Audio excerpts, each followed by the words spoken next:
El sistema nervioso está formado por dos divisiones que corresponden al sistema nervioso central y al sistema nervioso periférico. El sistema nervioso central está formado a su vez por lo que corresponde al encéfalo, que está contenido en el interior de lo que es la cavidad craneana, y por lo que es médula espinal, que está contenido en el interior de lo que corresponde a columna vertebral. El encéfalo se compone de el cerebro, que está formado por el hemisferio cerebral derecho e izquierdo, y además una porción central que se denomina como diencéfalo. También posee al tronco cerebral, que está formado desde superior e inferior por el mesencéfalo, el puente y la médula oblonga, o también llamada bulbo rectilineo. Dorsal a lo que es el tronco cerebral vamos a encontrar el cerebelo, e inferior a lo que es el encéfalo encontramos la médula espinal. El sistema nervioso periférico está formado por el conjunto de nervios que emergen tanto del encéfalo, que se denominan como nervios craneales, que en un total existen 12 pares de nervios, y que también existen los denominados ganglios, que son el conjunto de los somas de las neuronas. De la médula espinal se originan los 31 pares de nervios espinales o raquídeos, que también se relacionan con nervios y ganglios. Sin embargo, el sistema nervioso periférico se hace una división que corresponde a la parte somática, que es la inervación de todo lo que es piel, y además la musculatura esquelética. Y está la división funcional autónoma o visceral, que se divide en todo lo que corresponde a inervación de vísceras, glándulas, por lo tanto a musculatura lisa y músculo cardíaco. El sistema nervioso visceral autónomo a su vez está dividido en simpático, o también llamado toracolumbar, y parasimpático, o también denominado cráneo sacro. En este esquema se muestran las relaciones que existen del sistema nervioso central. A él llegan los impulsos provenientes ya sea de lo que corresponde a articulaciones, piel, musculatura, huesos, y eso corresponde al aspecto sensitivo somático. Y también se envían impulsos a los músculos esqueléticos, que son músculos voluntarios, por ejemplo, bíceps, pectoides, cuádriceps. Pero también el sistema nervioso central recibe impulsos desde las vísceras, vasos sanguíneos y glándulas, que corresponde a la sensibilidad visceral, y envía impulsos también a glándulas, musculatura lisa y musculatura cardíaca, que está formando parte de las vísceras u órganos internos.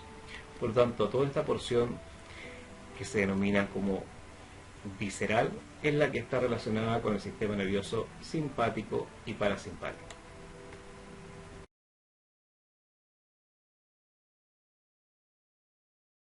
El sistema nervioso está formado por las distintas estructuras que se mencionaron antes, ya sea nervios, ganglios, tronco cerebral, etc. Pero está formado a su vez por el tejido nervioso. Y el tejido nervioso se compone de 3 elementos básicos que corresponden a las neuronas, a las células de la glía o neuroglia, y al espacio intersticial o extracelular, denominado también como neurópilo. Cada neurona se compone de una serie de prolongaciones, denominadas como dendritas y axón, y una porción que corresponde al soma. Ahí tenemos lo que es el soma, las dendritas y la prolongación que es única, que es el axón, que puede estar envuelto o no en la vaina de mielina. Ahí están las funciones que se relacionan con las neuronas. En sí son 2 tipos de funciones, que es una función excitatoria o de generar impulsos, y también transmitir a otra célula o a otra neurona lo que se conoce como sinapsis. Las células de la glía son variadas. En el sistema nervioso central se dividen de acuerdo a tamaño en macro y microglía, En lo que corresponde a macroglía están, por ejemplo, estas células que se denominan como ependimarias, que revisten las cavidades internas del sistema nervioso central. Están los astrocitos, que cumplen variadas funciones, desde aislar los vasos sanguíneos y por lo tanto constituir una barrera, de mantener la integridad neuronal, es decir, que la neurona pueda funcionar adecuadamente generando tanto impulsos como contactos sinápticos. Y están las células que se denominan como oligodendrocitos, que forman lo que es la vaina de mielina en el sistema nervioso central. En el sistema nervioso periférico existen lo que se denominan como células satélites y células de Schwann.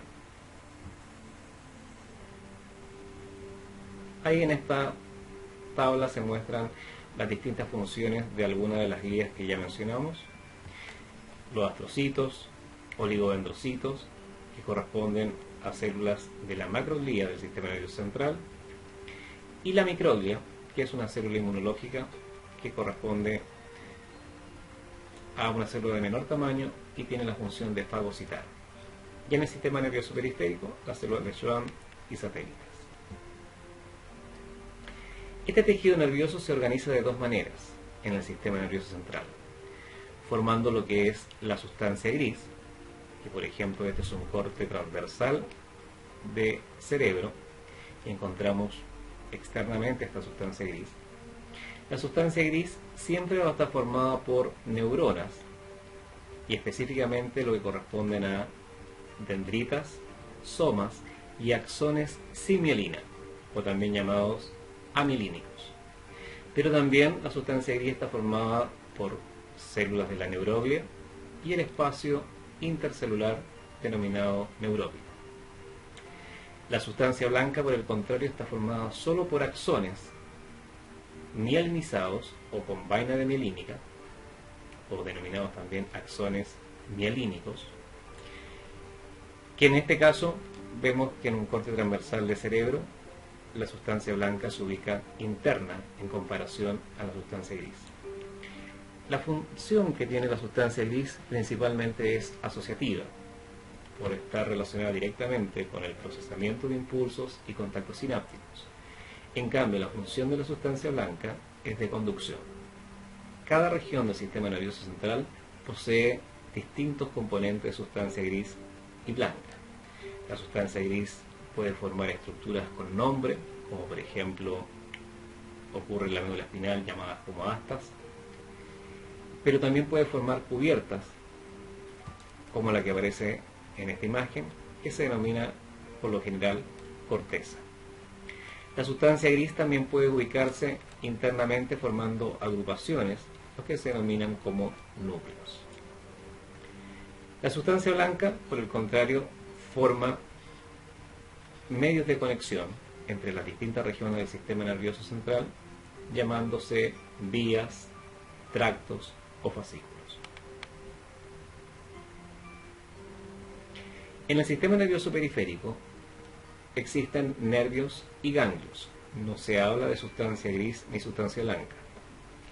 Los ganglios van a corresponder a un conjunto de somas que también poseen células gliales, que se denominan como satélites, y el espacio extracelular o intercelular denominado neurópilo.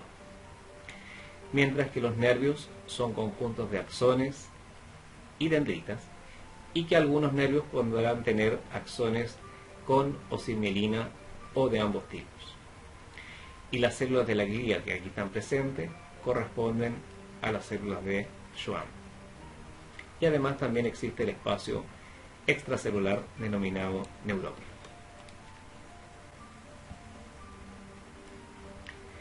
El sistema nervioso central está protegido por una serie de membranas que se denominan meninges, que se ubican de superficial a profundo y que entre ellas además quedan espacios y que se denominan como espacios meningios. Las meninges cumplen función principalmente de protección del sistema nervioso central, pero también cumplen otras funciones como corresponde a fijación y soporte de este sistema nervioso. Ya sea en encéfalo o médula espinal, ustedes siempre van a encontrar este orden de espacios meningios y meninges desde superficial a profundo.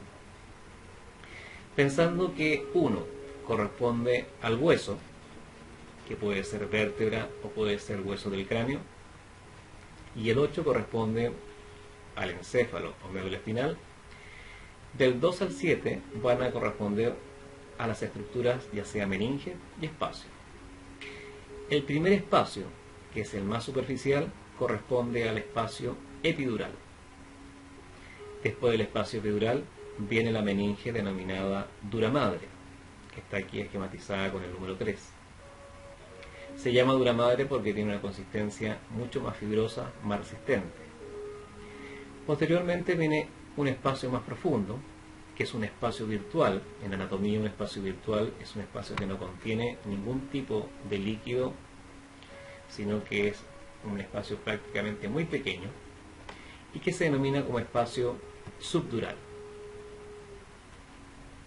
Posteriormente viene lo que corresponde a la meninge aracnoides y que se denomina aracnoides porque emite una serie de prolongaciones que simulan a una tela de araña. Viene otro espacio que se denomina subaracnoideo, que contiene un líquido que se denomina cerebro espinal o cefalorraquídeo. Y por último, la última meninge, que es la que envuelve directamente al sistema nervioso central, que se denomina pía madre.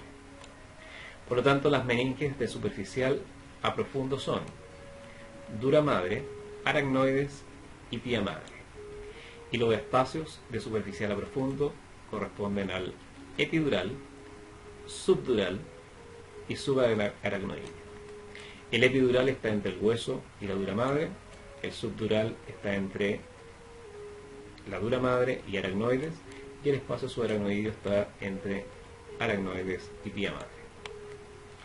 Estos espacios y meninges tienen algunas diferencias entre lo que es encéfalo o cefálico y espinal o de médula espinal. Por ejemplo, en esta imagen vemos la característica de los espacios meningios y meninges. Acá está lo que corresponde a una vértebra y esta es la médula espinal que está cortada transversalmente. Por lo tanto, la meninge que envuelve directamente la médula espinal y que le da la nutrición, porque ahí se encuentran los vasos sanguíneos, corresponde a la pía madre.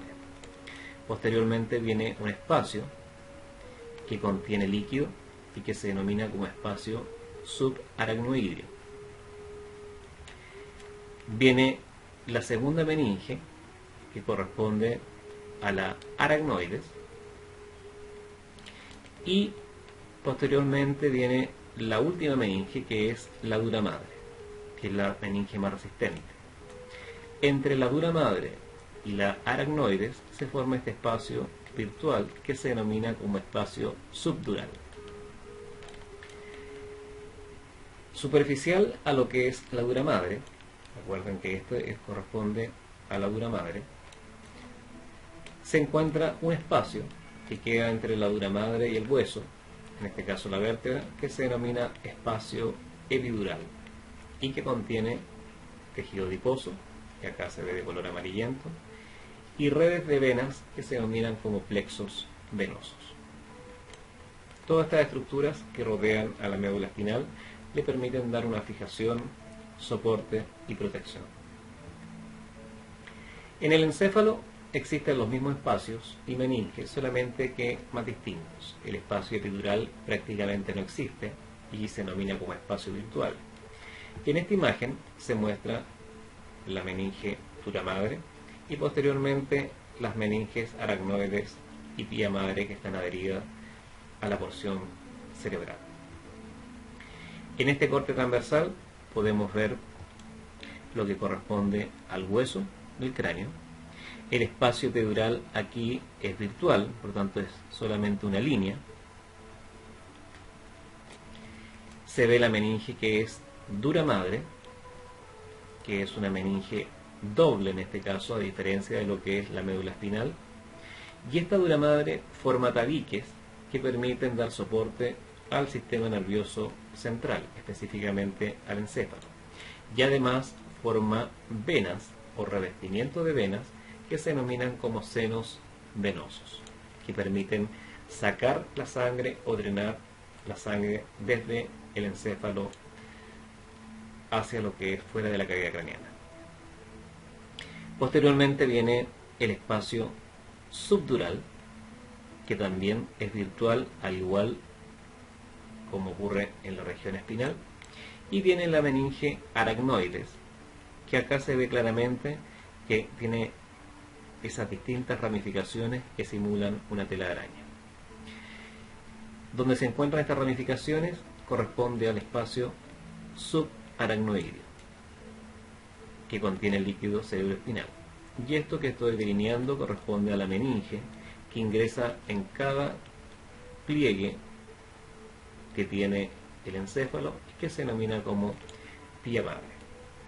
Por lo tanto, la mayor diferencia que existe acá es que el espacio epidural a nivel cefálico es virtual, a diferencia de a nivel espinal, que tiene grasa y plexo venoso. Que la dura madre a nivel cefálico es doble y forma variadas estructuras de soporte, y en médula espinal es simple, está formada por una hoja.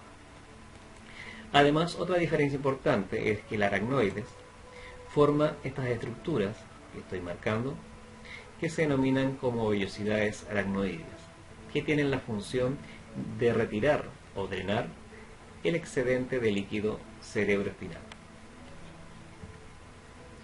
En esta imagen vemos los tabiques que forma la meninge dura madre, que dan soporte a todo lo que es el encéfalo, soporte y protección, que por la forma de esta meninge, con la herramienta que se denomina hoz, se le da el nombre de esta como hoz del cerebro. También vemos que esta dura madre está formando el revestimiento externo de las grandes venas que tiene el encéfalo, que se denominan como senos venosos. En este corte observamos las mismas estructuras mencionadas. Acá está el hueso. Ese espacio muy pequeño es el espacio epidural, que es virtual. La meninge dura madre, que es doble, que aquí está formando una vena. Y acá está formando un tabique. Posteriormente el espacio subdural, que queda entre dura madre y aracnoides.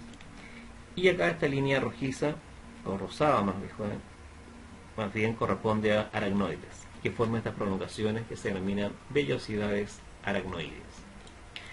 Después el espacio subaracnoideo, que en algunas regiones es de mayor tamaño y se denominan como cisterna, y la meninge, que aquí aparece de color verde, que es la pía madre, que tiene abundantes vasos sanguíneos que permitan nutrir al tejido nervioso. Estas cavidades contienen el líquido que también se ubica en el espacio subaracnoideo, que es el líquido cerebroespinal o cefalorraquídeo. Acá vemos las distintas cavidades que están ubicadas en las distintas porciones del sistema nervioso central. Por ejemplo, en cada hemisferio existen cavidades denominadas como ventrículos laterales.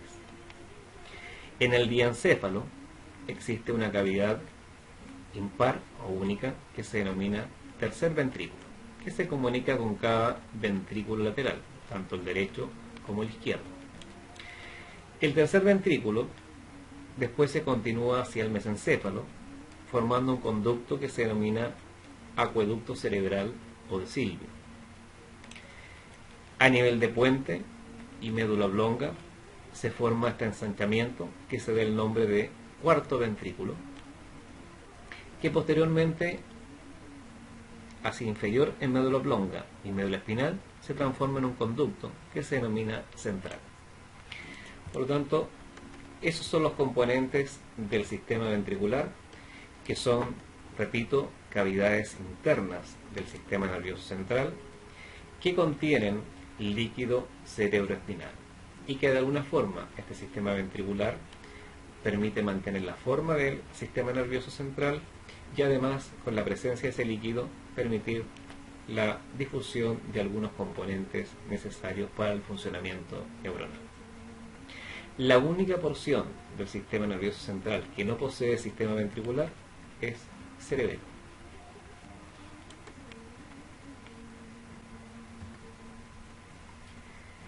Como tanto en lo que corresponde a sistema ventricular y espacio subaracnoideo se encuentra el líquido cerebroespinal o cefalorraquídeo, conviene explicar tres aspectos esenciales de este líquido. Primero deben saber ustedes dónde se forma.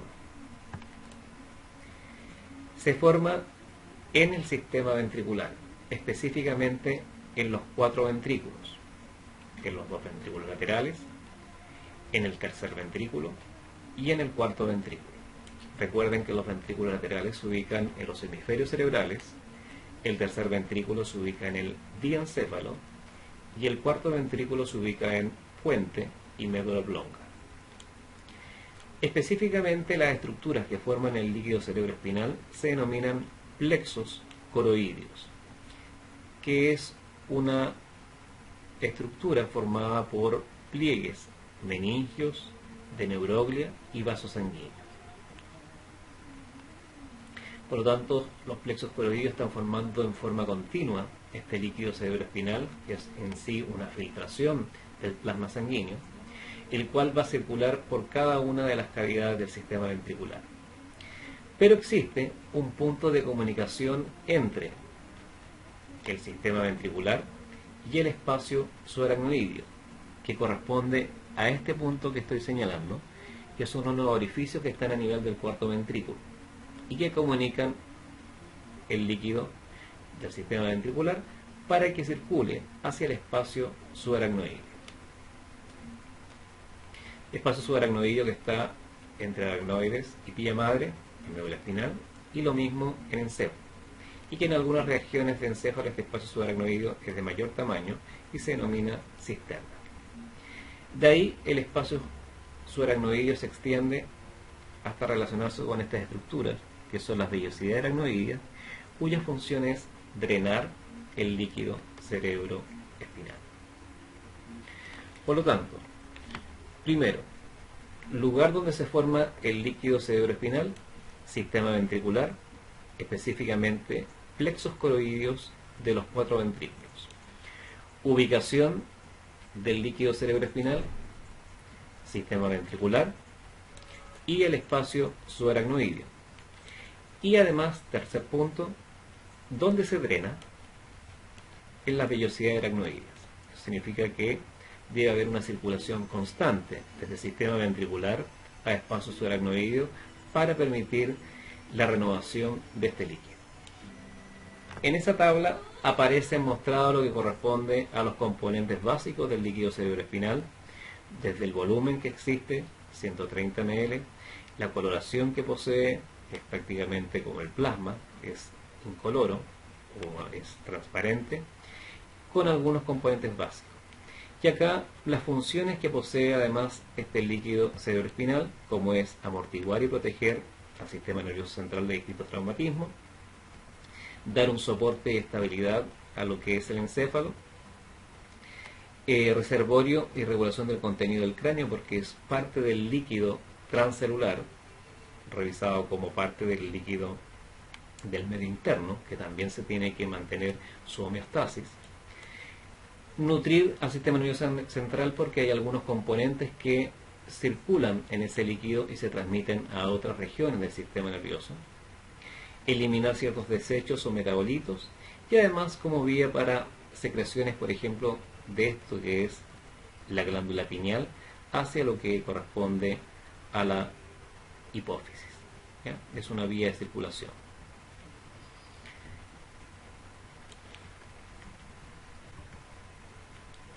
Por lo tanto, a partir de esta revisión del video deben quedar estos aspectos totalmente claros. Primero, ¿cuál es la división del sistema nervioso? Segundo, ¿cuáles son las características que tiene el tejido nervioso en sus 3 componentes? Neuronas, neuroglia, neurópilo. ¿Y cómo se organiza? Tanto sustancia gris, sustancia blanca, como nervios y ganglios. Posteriormente, saber cuáles son los espacios y meninges que rodean al sistema nervioso central, cuáles son los nombres, cómo se ordenan y qué diferencias hay entre craneal y espinal, o cefálico y craneal, cuáles son los componentes del sistema ventricular y a qué corresponden, y qué es el líquido cerebroespinal o cefalorraquídeo, dónde se origina o forma, dónde se ubica y dónde es drenado y sus funciones que cumplen.